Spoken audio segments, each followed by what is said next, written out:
Try to make sure you're sitting as upright as possible in a very alert position, because I want you to be 150% here in this room with me and nowhere else. Meditation is a really high state of alertness, so try not to slouch or lie or anything like that, okay?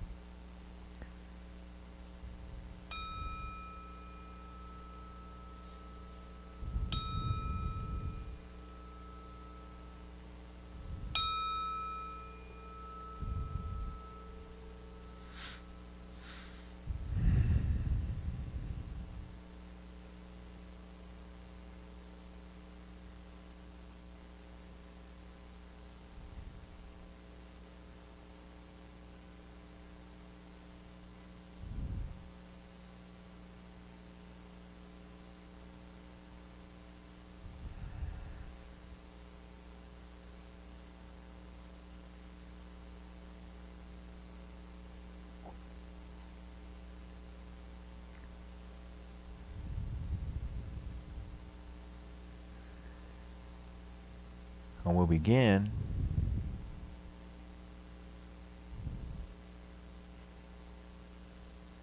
by taking 3 deep, relaxing breaths together.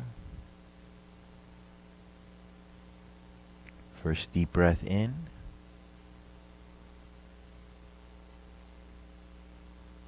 And hold.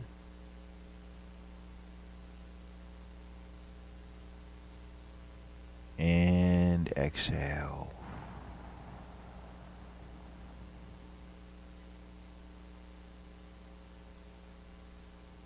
Second breath in.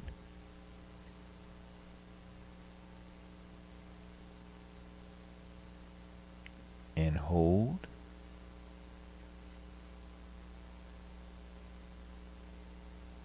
And exhale.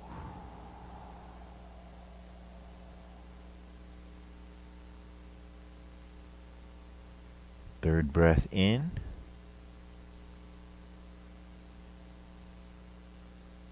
And hold.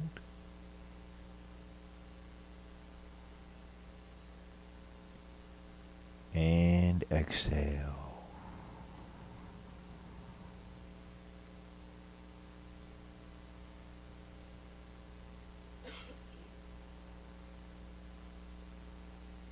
Continue breathing deeply but gently into your abdomen.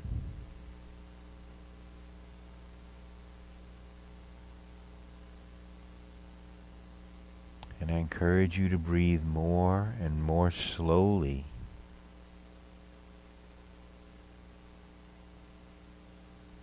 until you're breathing as slowly as possible without creating any discomfort.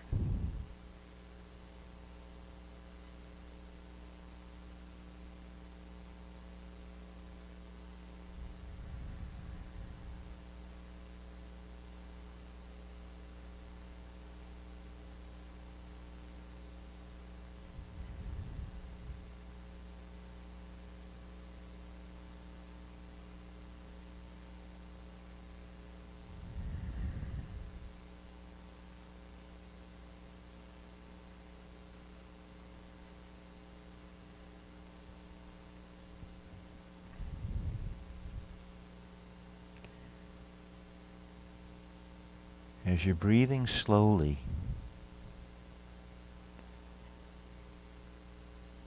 with each exhale, let the muscles in your body relax.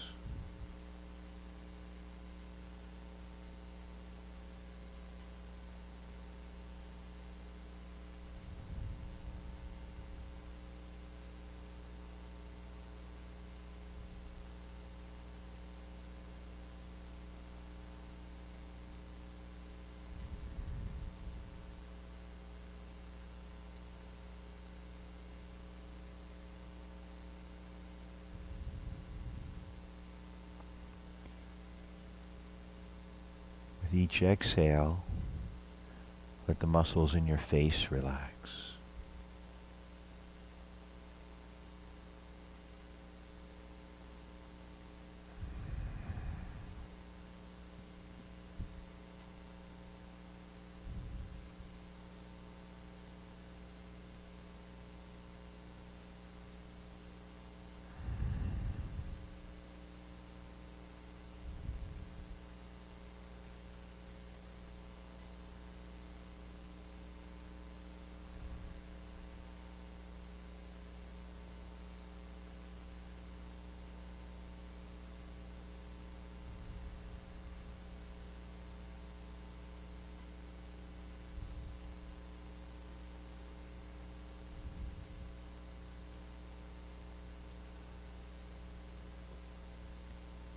Begin to become aware of the room that you're in,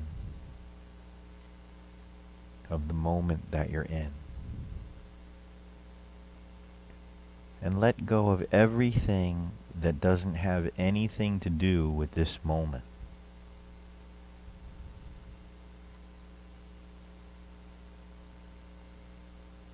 Be very aware of the sounds in this moment.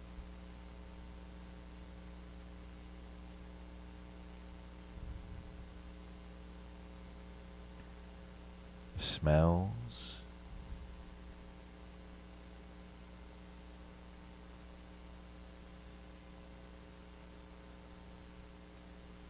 The tastes.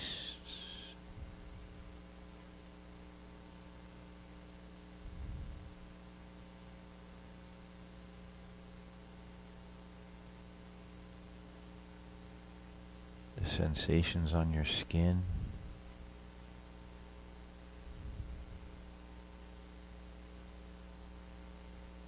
And just experience these sensations without thinking about them. Be in this moment, in this room, without thinking about it. Just breathe, relax, and be until you hear the bell.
Welcome, welcome everyone to Satsang.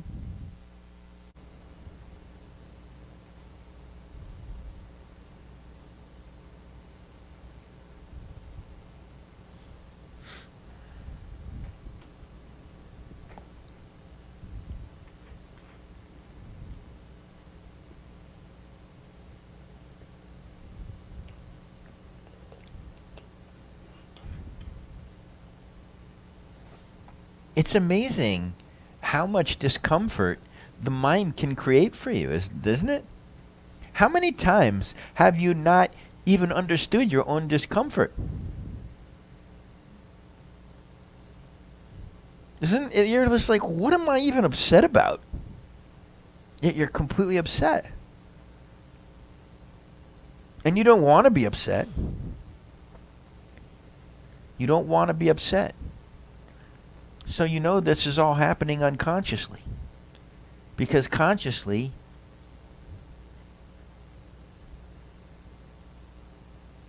you would never create that for yourself.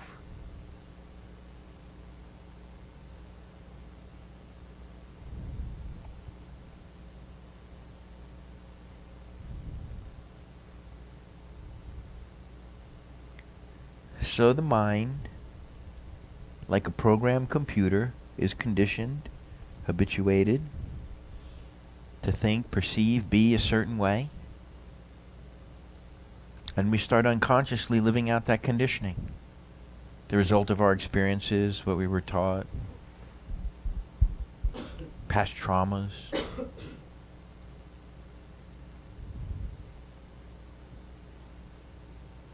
I mean, nobody here wants to suffer, right?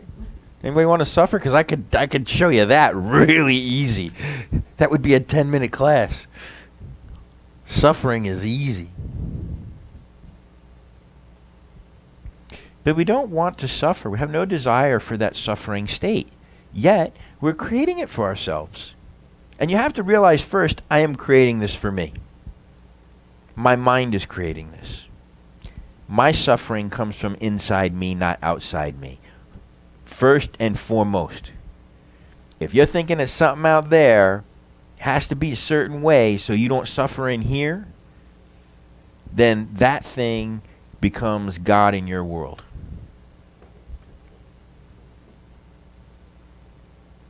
Because your happiness is dependent on it. Huge mistake. How many times have you thought, I need this, I need this, I need this, and then you get it, and you're like, all right. And then it's just on to the next thing. It's not outside you. This is an inside job. 100%.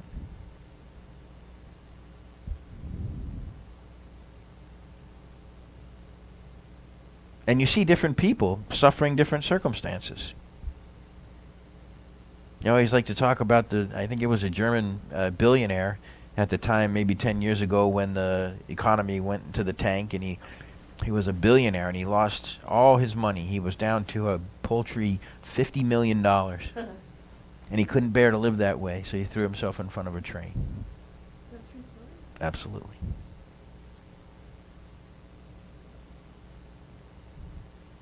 Mind created hell.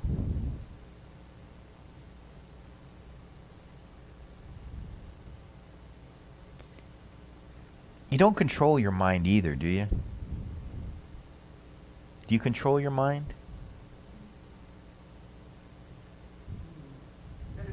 I just want to make you think. I want to lead you on an inquiry into understanding what it is to be human and using your own self as the guinea pig. What is this human thing? What is this human experience?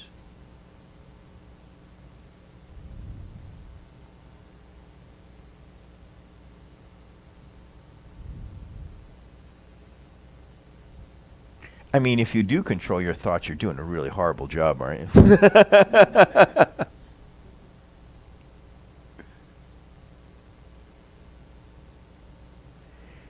It's the nature of mind that thoughts arise. Where they come from, where they go to, I don't know. I kind of like use a view of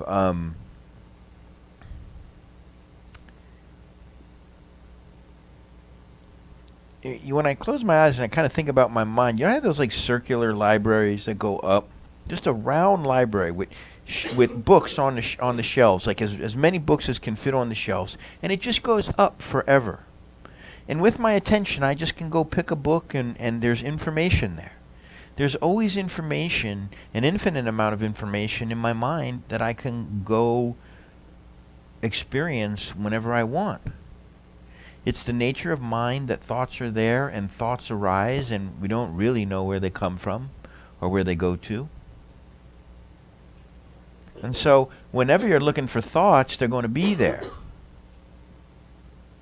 What happens when you take your attention away from a thought? Disappears. If you can take your attention away from a thought and it disappears, are thoughts important? Nope.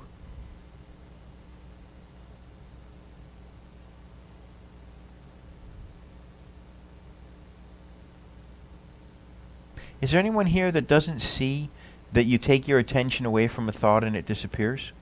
You see this? It's extraordinarily important. It's one of the most important things you'll ever hear in your life is that a thought is powerless without your attention.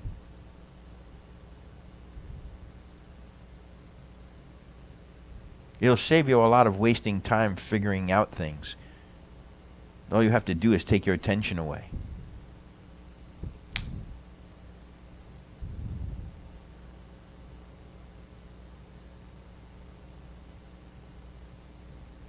The challenge is realizing and experiencing directly the state beyond the mind-identified state.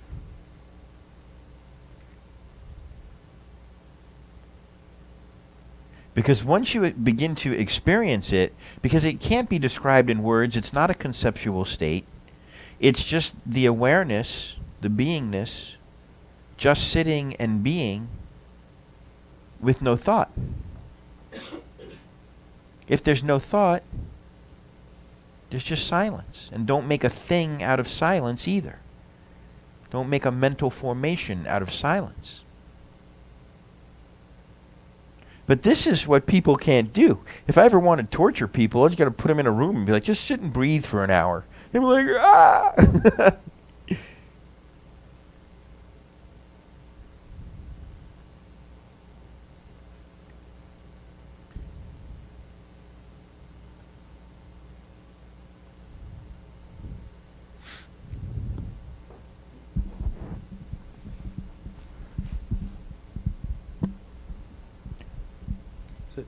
Tom, I'm going to ask a question. Sure. So, I heard you once say that you have a different relationship to pain than I do, for example, Yeah. specifically. Like pain comes up and our relationship to pain is different.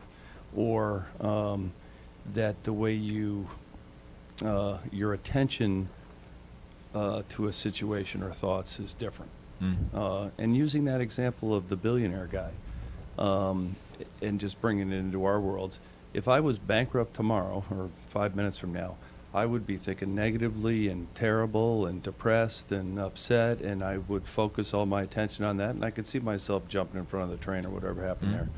Yet you know, I'm believing that if your situation was the same and you were bankrupt tomorrow, you wouldn't experience all that pain, suffering, and that's essentially why I keep coming here.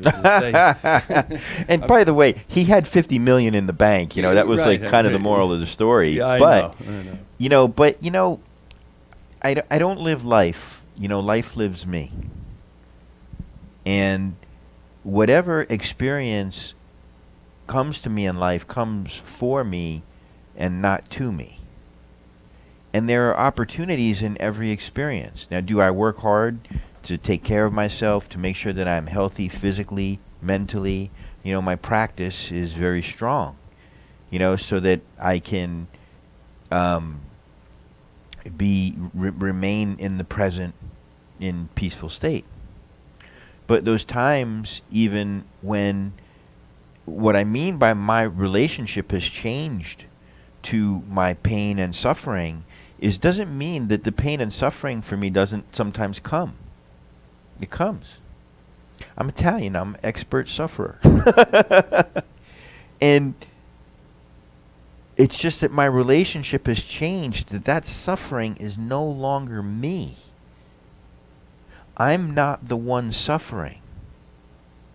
I'm the one experiencing, observing discomfort coming up in the body. I'm observing all kinds of discursive thoughts in the mind. But it's like me looking out the window watching a hurricane. I'm safe inside. Those things are not me. Remember this word, identification. That word has been used a lot, and it sneaks out identification, but I don't think that people really pick up how important a word that is. When I say, or anyone says, you're identified as your mind, you're identified as the thoughts, that means you are believing them to be you.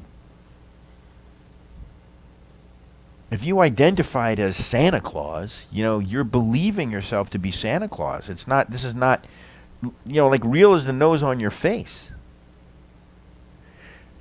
You've heard me say before, but it's so powerful I like to repeat it often. I used to identify as Tom Notarianni. But is there a Tom Notarianni?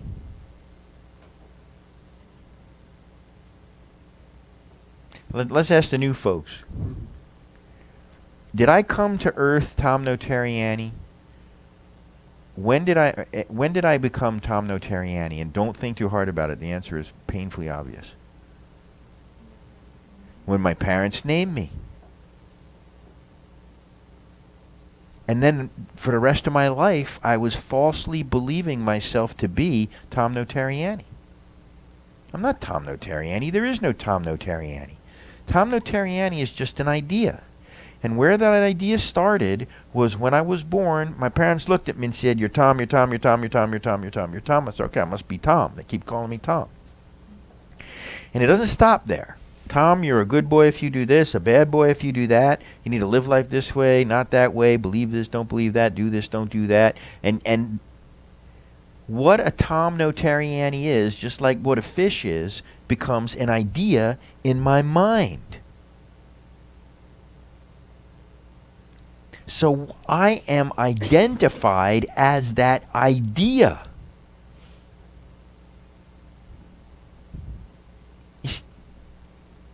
It's perfectly clear, right? Your mind is not going to like hearing this. Your ego is not going to like hearing this because I'm challenging your ego.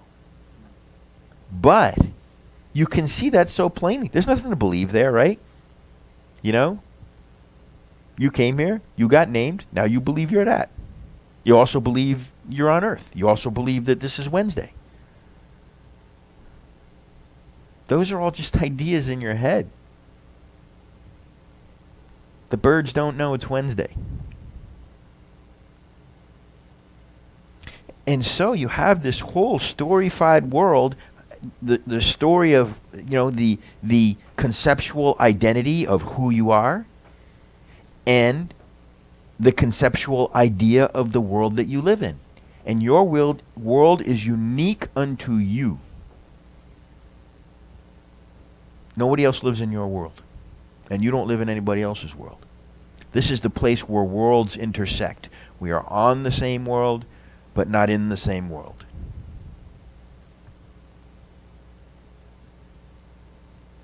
And that's just a matter of fact. That's why we could all be in the same exact circumstances having different experiences. Because we're looking at that experience through the lens of our own conditioned mind and our own concepts of how life is.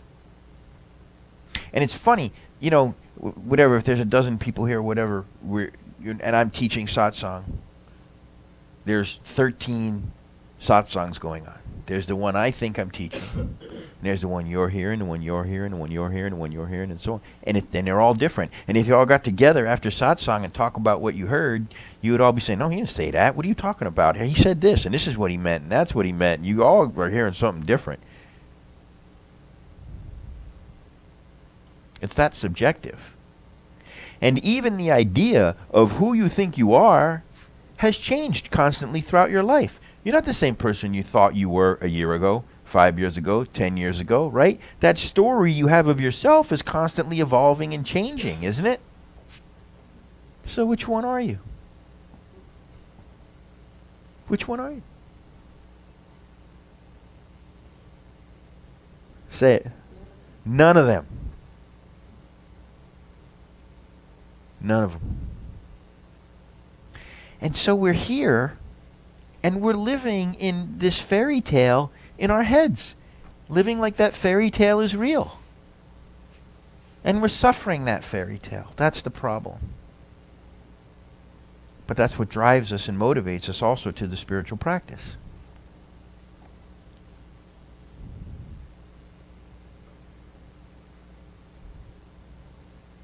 Fundamental root of suffering. Only took me 20 years to figure that out. Here, see, you'll get it in 20 minutes. It just takes practice. Hmm? It takes practice. Well, yeah. People want it now. They want it instantly. They want results immediately. Well, you know, They don't realize it takes time and practice. you want to know something? You could get it right now tonight. It would last for a moment. No.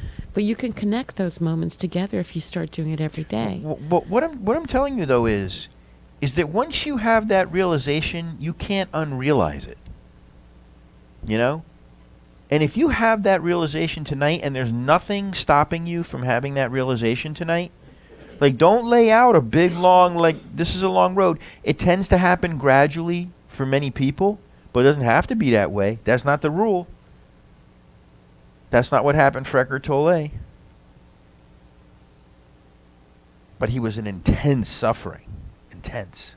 And it was that snapped him out of identification. But I'm telling you, right here, right now,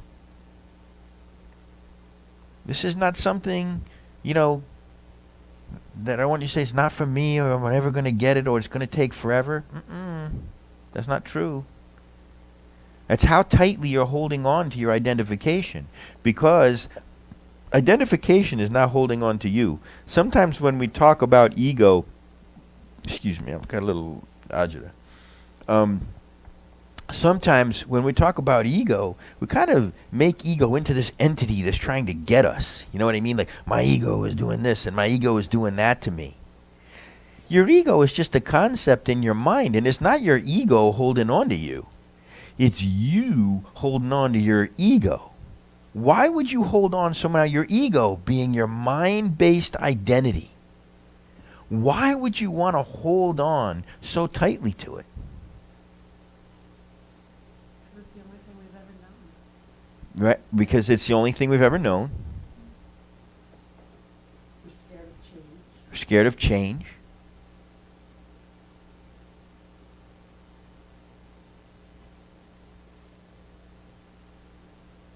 Because you're identified as it. Because it's you, and it's like letting go of you. Because you don't know what you are without it, so you just hold on to what's familiar.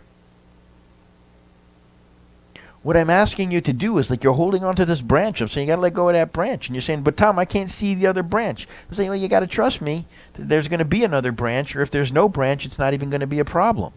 And you're like, okay, but I'm not letting go of the branch. I can't let go of my identity for I don't know.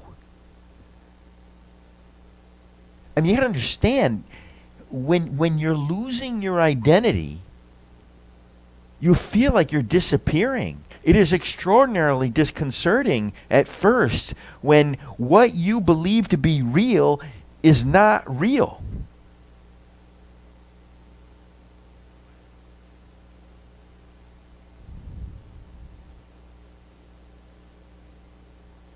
It can be frightening.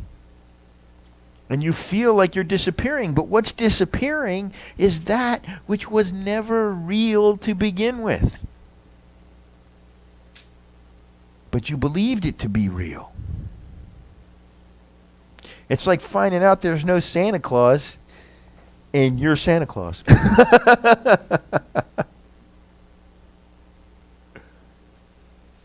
And so it's you holding on to your identity because you feel like if you let go, you're going to go crazy. And that's why they say, if you want to experience enlightenment, be prepared to sweat white beads. What I would say is just be okay with being wrong. You want the fast path to enlightenment? Just be okay with being wrong. This is what slows people down, is that they don't want to be wrong. I was wrong about everything. I was wrong about who I was wrong about time, I was wrong about the way I was perceiving myself. I was wrong, I couldn't have been more wrong. It was so wrong. But I was taught to be wrong. You know what I mean? I was born to a world, a lot of people that were wrong. But I was okay with being wrong. I was very wrong. And so are you. But it's okay to be wrong.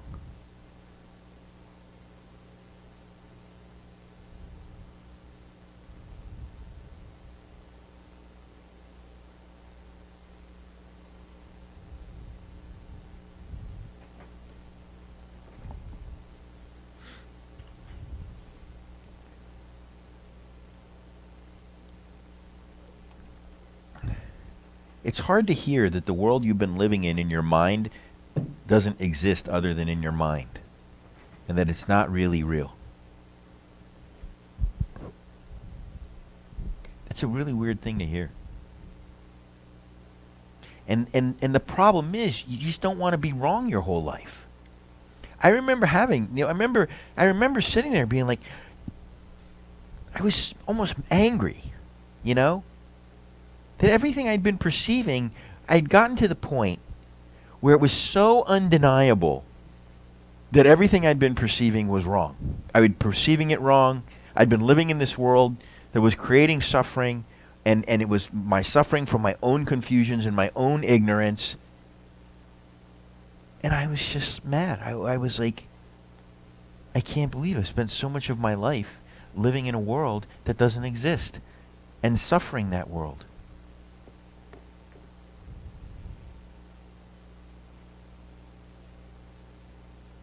I was like, wow. It seems so real. The things I used to suffer in my 20s. You know, I was the poster child for codependency. I would break up with a girl I didn't even like, and it would rip me in half. I would feel so much pain. It was craziness. I look back on that now and I just laugh. I couldn't possibly suffer those things because my mind is no longer wired to suffer like that. It doesn't mean that I don't experience sadness. It doesn't mean that I don't experience discomfort, but I don't suffer the sadness. I don't suffer the discomfort. Where there is loss, there will be sadness. Sadness is a natural catharsis. You cry and you be sad, and it heals you.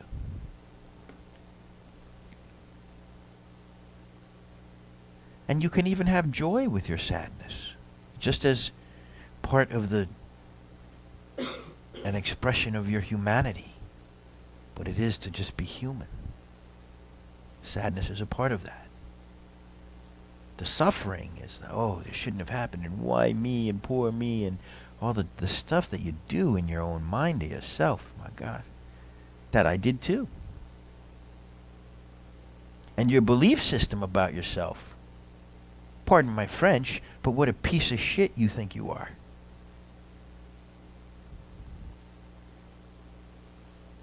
People talk to me, I see a lot of students.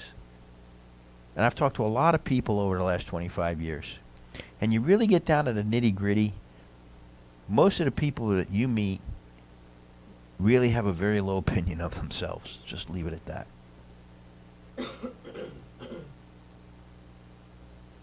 And that's all made up in your mind too. My mind has said things to me about me that I wouldn't say to my worst enemies.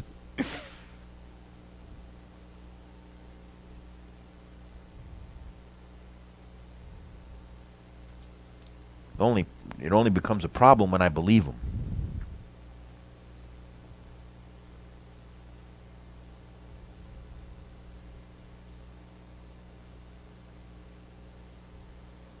So can you see at this point in the conversation that you live in a mind-made world?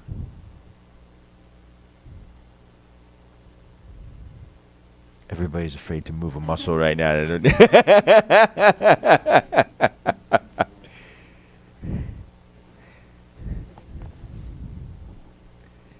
I see it in your eyes. I just blew your world up. You can't unsee it. You're screwed now.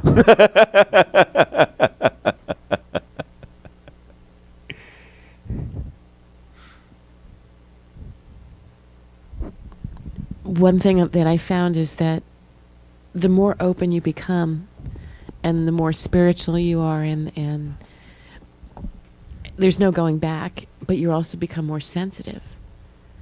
Things affect you, or at least me and people that I've known, deeply affected by things, someone might say, or events that are going on in the world, or, just events what around us. What do you mean by affected? Can you be more specific about what you mean by affected? You're so aware. You become more aware. It's like you're awake now. Mm. And your senses are heightened. When people are cruel to you or around you to other people, it affects you deeply. I'm not saying you become angry, but you're startled by it. It affects you. You're saddened or shocked. Yeah. I just think that you become more sensitive to the world, and your humanity is heightened. If you are suffering it, you know what I mean? If you are suffering what you're seeing happening in the world, then you're not where you think you are. I wouldn't say suffering. Good. But I would use the word, you're just deeply affected. You see it come and you see it go. You don't want to become numb to the world. You're Suffering. not numb. You're not numb. You're accepting. You're compassionate. You know Sadhguru, right? Sadhguru and Deepak were having a conversation on stage one time I was watching on YouTube. And, they asked him, at the end of the interview, they said, what do you think success is, And Sadhguru had a really poignant answer. He said, success is being in the world, but being unaffected by it. To be affected by it, you have to judge it. You have to. You have to judge it as wrong. Affected can just mean that you're sad because you see. It doesn't mean that you're suffering. You're sad for the suffering of humanity. Just be careful of that, because somewhere in there is your ego saying it shouldn't be this way. And it's not callous to allow life to unfold naturally as it is. Who am I to say that I know what experiences beings should be having at this point in our evolution more so than the intelligence that created all of this? Isn't it a bit grandiose of me to say that, hey, you shouldn't be suffering? What's going on here? That shouldn't be happening. Or we become more aware of the dysfunction in our lives and around us. The more spiritual and open we become, we see our families who are really dysfunctional, or the workplace, or just what's going on around us in our world and life. And I think that it's a little bit hard at times to be around all of that dysfunction and still try to be in a centered place. I think it takes practice, at least for me. And what you're practicing, though, is not judging it, is not letting your ego sneak in. To not judge it, but to also not become swept up in it. People can suck you up into the dysfunction. Being swept into unconsciousness. Yeah. What you mean? Yeah. Yeah. Yes, because if you're not careful, you'll start to feel pain inside you. When you feel that pain inside you, you're going to get sucked up into your mind. Yeah. And now you're in pain, and now you're in your thinking mind, and you're choosing sides, and this is why humanity is destroying itself in some ways, But yeah, when you begin to see things clearly as they are, you begin to realize, that consciousness is not really a common thing here, But it's becoming more common, and the world in many, many ways is functioning far better than it ever has. You think about maybe, what was it, like 70 years ago, there was millions of people dying in wars, you know what I mean, in world wars, well, I can't even imagine. And, that's not really happening now, There's still a lot of garbage, but nothing like that. So, and I think, too, that with, all of this equipment and stuff, this information is really available to a lot more people. I can sit in satsang with Muji in my living room now, and he's in Portugal, you know. And so, I just think that there are a lot of things that, slowly, steadily, we're here having this conversation here. There are more and more people coming. Sometimes at full moon, we get 50 to 100 people. People are interested in this conversation. People are understanding that humanity is suffering and starting to understand that, wait a minute, this is optional. There's got to be something we can do about this, And this is, we have to come into consciousness. The best thing that you can do, because you are part of the world, is become conscious. And the world starts to become more conscious because you're part of the world. The world, you are not the world. You are part of the world. And so your practice and your devotion to your practice is extraordinarily important, because in your practice you are helping the world become more conscious. One conscious person walk in a room, change the consciousness of the entire room. You feel it. I was at FAU, with the Dalai Lama, not FAU Nova, years ago. And you were just in a different place around him. Just him being there. And you have to see the two, start to see the two different, you know what I mean? There's present, conscious in the moment. You know that I'm present, I'm here with you, you can feel me. If I drifted off in my head, you would know I was gone. My body would be here, but you all would be like, where did Tom go? So there's present, conscious in the moment. If I'm looking for you, there's two places I'm going to find you. Here with me in the moment, or up in your head, running through the woods of your thoughts. Thoughts about past, thoughts about future. And so, let's take a look at that side of it. Instead of living life identified as Tom, thinking about past, thinking about future constantly, rarely ever being in the moment, suffering, letting my emotions and my pain suck me up into my mind and have my mind going 1,000,000 miles an hour, having me make poor choices and get angry at people that I really love. The opposite of that, staying centered in the moment, fully present where you are, not thinking about the moment unless it is necessary. Letting go of my ego, my identification as Tom. And allowing my nature of loving kindness, compassion, and patience to flow through me unabated by the thinking mind.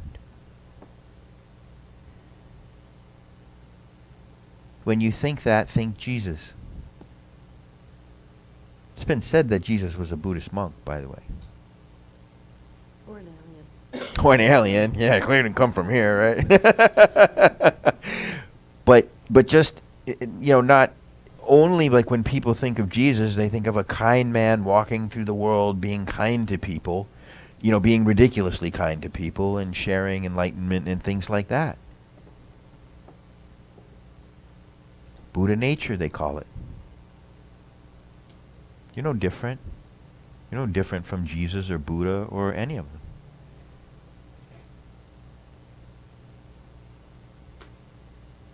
Seek what Buddha sought. Don't be Buddha.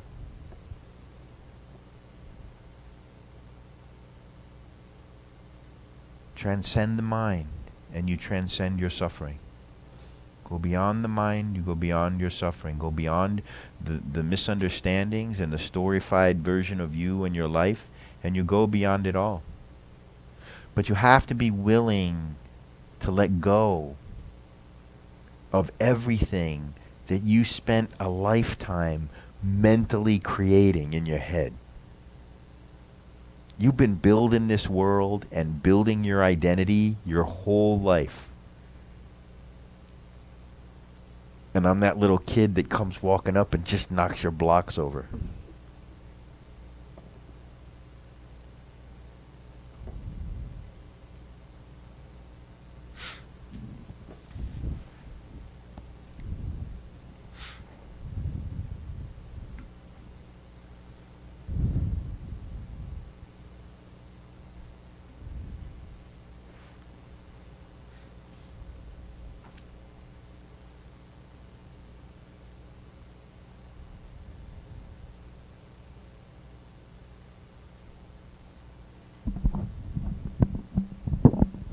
Okay, so a question, because I understand everything you're saying, and I'm trying to get well, I shouldn't say trying. I've been much better recently in doing a meditation practice, both in the morning and at night. So in all that time between there, as you were just talking, I was like, well, I'm going to need Post-it notes and things all over the place and reminders and little mantras to get myself unidentified with all those thoughts and the identity. So what would you suggest? I mean, I think you get a sense of, it's kind of like I know where we're going, or I know where I'd like to go. I think that one of the most simple and important practices is just being in the moment and noticing when you're not. That's like a really good place to start. Yeah, we have this like time-based reality, right? And it's like, time, what am I doing now? What am I doing now? Where am I going? Where am I? We're always on the next thing. And we're never where we are. And so this is one of the most common, I think, how would I say it?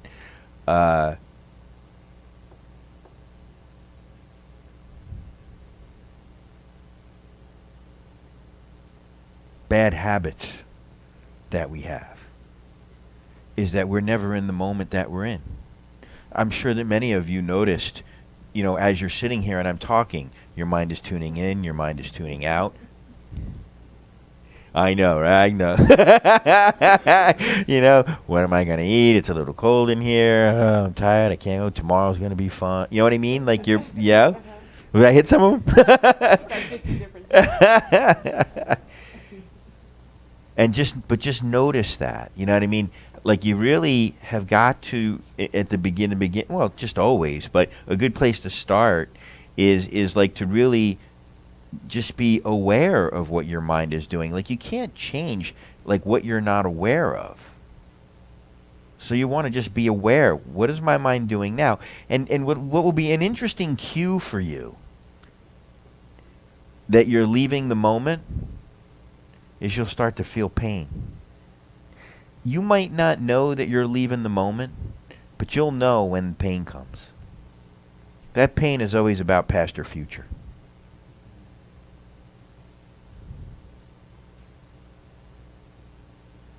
And so you stay present in the moment, and you notice when you're not present in the moment. If you're not present in the moment, where's the only other place you can be?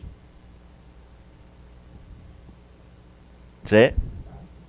Past or future? Who said that? What did I hear? In your mind. And past or future are in your mind. Past and future are in your mind. If you're not present in the moment, you're up in your mind just getting lost in the library of your thoughts. And you're finding things, and it can create suffering and discomfort, and what about this, and what about that? The mind, the creative, imaginative mind, right, can imagine such horrible futures, can it? Oh my God. I don't know why it does that. Negativity seems to come so naturally. I should have been a teacher of negativity and suffering. That would have been so easy.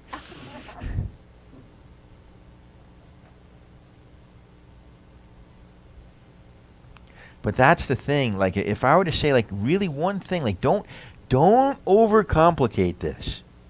That's going to be a way that you stay married to your mind. Don't overcomplicate it. I, I was watching one of the Kempos that I used to, wonderful, wonderful man, Kempo Sewang Dongyo Rinpoche at the Palm Beach Dharma Center. But those Buddhist teachings are so complex and they go over every fine little minutia of everything. It just doesn't work in the West. I guess if you're in Tibet and you're not really doing anything all day, you can sit around and talk about this stuff. But in the West, we don't, to get somebody 10 extra minutes in their life is a lot. It doesn't need to be complicated. What I pointed out to you today might be a little confusing and a little confounding and a little frustrating, but confusion, remember, is a state of grace. Confusion is seeing things in a way you've never seen them before. So if you leave here very confused, I did a good job. Don't overcomplicate it. Stay present in the moment. Notice when you're not present in the moment. When you're not present in the moment, what do? Come back. That's it. And don't beat yourself up for doing it. Yeah, right? Never beat yourself up. Yeah, don't get frustrated about it. Just know that your mind is like a trained monkey that's been trained to, jump from tree to tree to tree to tree really quick. That's what they call in Buddhism monkey mind, right? A monkey jumping from tree to tree to tree very quickly. Your attention is jumping from thought to thought to thought to thought. And it's helpful, when I say be present, to realize what I'm saying is to hold your attention in the present moment. It's going to be challenging at first because it's just trained to do the complete opposite of that. So you just keep coming back to the moment and you lose your concerns for time. If there are things that you have to do that are time-based realities, set alarms on your phone. Just so that you don't have to keep thinking, what time is it? What time is it? When you know what I mean? You got to get that stuff out of your head, and you got to get time out of your head. Some people set an alarm on their phone to remind them to just take 5 minutes to meditate. Yeah. Great idea. Just to close your eyes and breathe and just be Yeah, would you centered speak and into the mic? not think.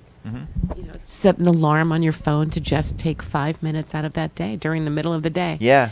To just center yourself and breathe and quiet your mind. I mean, people don't realize that it can just be 5 minutes of meditation is all they need to bring them back. Yeah. And I'm a big list guy. There's the Zen list. If you saw them on the table out there, there's these little business cards that are called Zen list.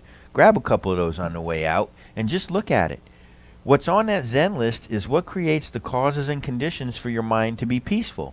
Eat right, exercise, drink plenty of water, meditate, make your bed, keep your house clean, pay bills on time, that kind of stuff. You can add things to it and customize it for yourself. But if you want to be peaceful and you have the desire to be present and peaceful, you don't focus on being present and peaceful. You focus on the causes. You will make things easier for yourself if you take care of yourself physically. If you eat well, You'll make it more difficult if you're eating cheeseburgers and drinking a lot of sodas and things like that. It's just harder for your mind to function. If it's, not that you never have that stuff, but just understand that you're like a big beaker. And this is just a big chemistry experiment. And everything you pour in your beaker becomes part of your solution. This is a bunch of chemical interactions and the interactions of those interactions. Somehow that's creating this reality, which is just bizarre to me. Somehow I eat an apple and it becomes my eyes, my hair. In your brain chemistry is really important. There's something that I take called Neurostack, which is a nootropic, and it's like lion's mane mushroom and ginkgo biloba and all these things that are designed to help blood flow to your brain and protect the myelin sheath and in the neurons and all this other stuff and optimize brain function. I've had great success with it. As I crossed the line over 50, I started to feel a little bit more mentally fatigued, and I said, I don't know, I need to do something about that, and that really helped. So chemistry is a part of it too. You really got to take care of yourself. People are really bad at that. most people don't even really know how to feed themselves. It's really weird, you know? They know, we just don't care. Huh?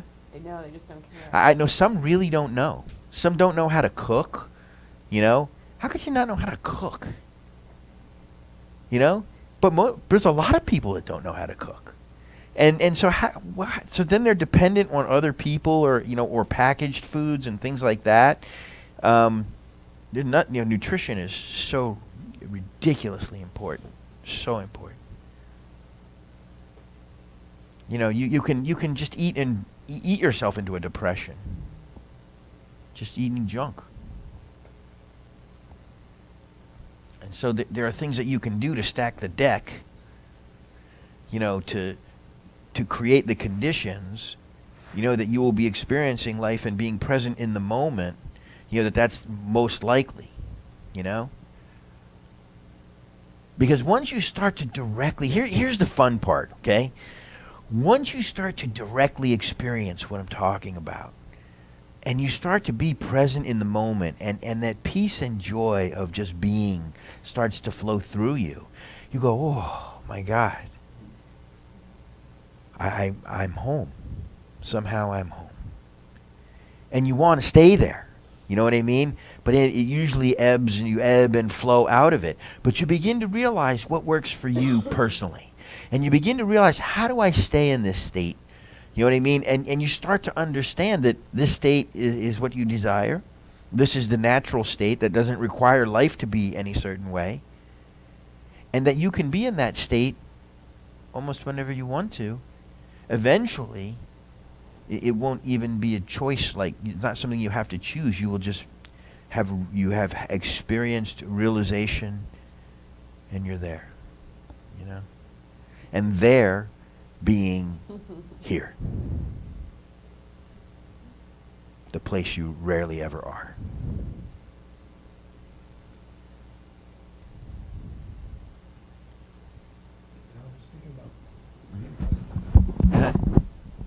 Would you use the mic for me? Well, I didn't plan accordingly. Okay. My time. Oh, listen, that's okay. It's okay. But I really found this extremely insightful. Awesome. I just don't want to be rude and I appreciate you not just getting up and walking out and leaving me here and be like, wow, what did I say? I think everything you said was truly amazing. Awesome. I'm Thank really you. going to soak in a lot of that Very cool. and practice it as much Yeah. as possible. We're here on Wednesdays. This is something that's like circular learning. You got to hear it over and over again, practice, come back and ask questions. You know what I mean? And really, what you're coming here for is not understanding realization so much, but understanding what to practice that will lead you to realization. There was a lot of time in my life where I was quote unquote meditating, but I wasn't meditating. I was sitting and thinking and relaxing. I mean, it was good for me. It was relaxing, but I wasn't consciously training my mind and consciously have a very focused practice with a purpose in mind. You know what I mean? And so we're always here. You're always invited to come. Or did you sign in on the thing? So you'll be on the email list and you'll be knowing what's going on with us. I hope to see you again. I'm glad you enjoyed it. Thank you very much for coming. Thank you again. Take care.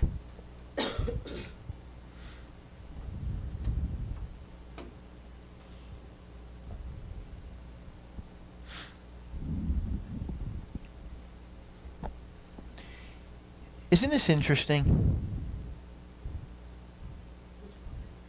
The whole thing. Just like examining your mind and seeing what's really there. I used to suffer a lot, in my early 20s particularly. And that's what led me on this path. The suffering has a purpose. I didn't want to suffer. And I could see people that weren't suffering things that I was suffering, so I knew there was a way.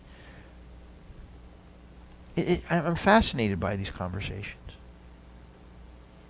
Because there's so much misunderstanding and misperception, and that's leading to all the problems and the suffering in the world. This is not a small thing that we're up to here.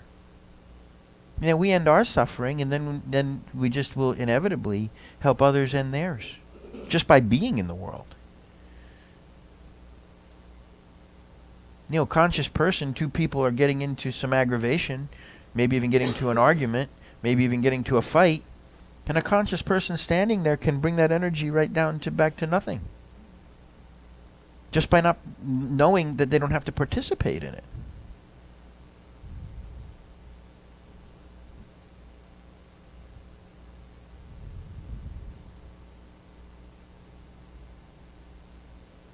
So we have a few more minutes before we meditate. Are there any questions, comments? I always wonder what's going on in your heads. I wish you could see from my point of view. I see people just constantly staring and doing this and looking, and then I look at them and then they look away. You know what I mean? And then So, yeah, I have a question. So, the preface, though, I love that analogy or my understanding of when you said Santa Claus earlier, and your whole world is revolved around Santa Claus and belief and happy and joy when you're a little kid, and then all of a sudden you find out there isn't a Santa Claus and you're still fine. There may be a little confusion there. I was like, boy, I never really thought of it that way. So I'm so identified with this guy. If you asked me who I was, I'd tell you this, and this. And when you said, are there any questions? I'm going, so I'm kind of in this, all right, that's the illusion, but I'm going to replace it with now I'm this guy over here, this, and this. So I don't know even how I would answer that question in a sense. yeah, I mean, you don't want to just, create another bigger and better illusion of who you are. You want to transcend it. You want to go beyond all concepts, including the concept of yourself. Just forget about it. Just forget about who you think you are. And even who you think you are, there's a lot of other people's opinions that are in that soup. Someone could have came up to you when you were like 6 years old. Some girl in the playground or recess or whatever it is, and said, "You're ugly," and ran away. And in that moment, in your soup, I'm ugly. And you were this big, and you're living with the decisions of a 6-year-old. And you don't even realize you're doing it.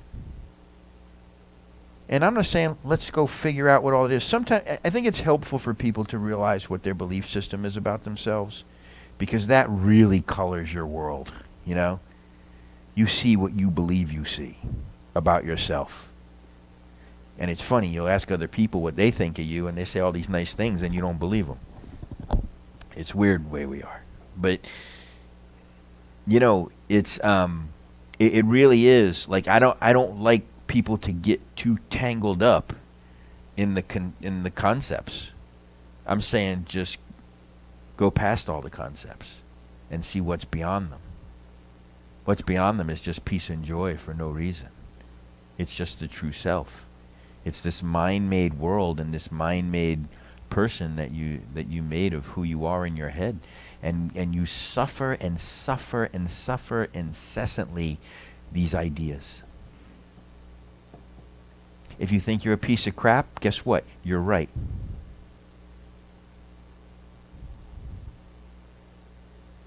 You understand that?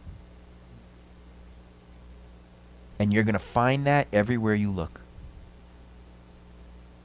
Because your mind is going to interpret everything that way. Oh, I asked this girl out, she didn't call me back. See, you're a piece of crap, nobody wants you. That's just your mind making shit up. That's all that is. That's all it is. And we're just so good at crucifying ourselves. It's so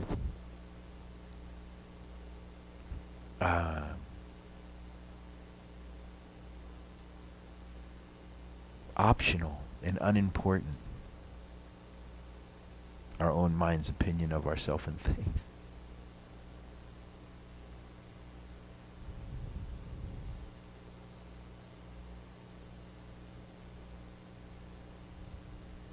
But it's all in your head. It is, like you said before, you know what I mean? You begin to see things more clearly, or like you said something like that you begin to see dysfunction more clearly. You know, because you're stepping out and you're seeing the world the way the world is without your bias, your mind's bias coloring it anymore. You know? You know, you're a little kid and you know, your dad's hitting you with a belt and you think, oh man, this person loves me and I don't know what I did wrong and all this other stuff. From an enlightened perspective, you realize, hey, you know, this asshole is crazy and he shouldn't be doing this, and what the hell is going on in like Bizarro land here where I live? You know? It's so strange. Like the more clearly you see this world, and it's not a judgment of it, it's like it is really, really bizarre. It is really, you know, human behavior is so programmed and automatic. You know, people are really like programmed robots unconsciously acting out their programming. And so all of this undesired stuff comes. And that's the interesting thing about it. It's all of this undesired stuff that's manifesting, so you know that that is not happening consciously. Because we would never manifest that stuff consciously. Consciously, we do everything we can to not manifest it. You know what I mean? But you're living in this world that is a conceptual world in your mind. You're living in that. It's not real. So then the question is, what is real? and I just happen to have this 6-week program that you can buy now.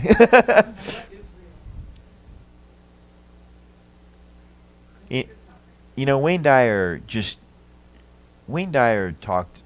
He mentioned a monk. He didn't say what the monk name was, and I looked for it. I couldn't find it. He said that there was a monk one time that was asked what is real, and the monk said, "That which doth not change." That's what's real. Your ideas of yourself change. Your body changes. Your mind changes. The world changes. Everything is in a constant state of flux. We're not the same people that walked in here an hour and a half ago. But the awareness of all of the changes, has that changed?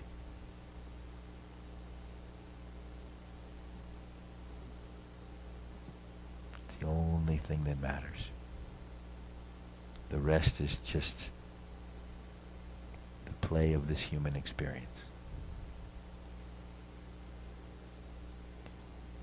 That which is aware, that which was aware when you were in 5th grade looking in the mirror seeing your 5th grade self, and now is looking in the mirror seeing your older self. The body clearly changed. Gray hairs, wrinkles. The self, still fresh as it was then. Unaffected by time.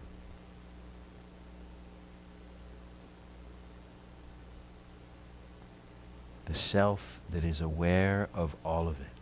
That is the realization I am pointing you to. Is to realize the self. The problem you're going to have is you're going to keep thinking about the self. Is this the self? Is that the self? How do I think about the self? Where do I realize the self? And you're just going to be in your mind thinking about the self. That's not being. That's not realization. When you sit on the cushion and you meditate, when you have those moments where you transcend thought, you will be experiencing the self directly. And it's not you experiencing the self. There's not a you experiencing the self. You are the self. And you are experiencing yourself directly. And you are not becoming the self. Because you cannot become that which you already are.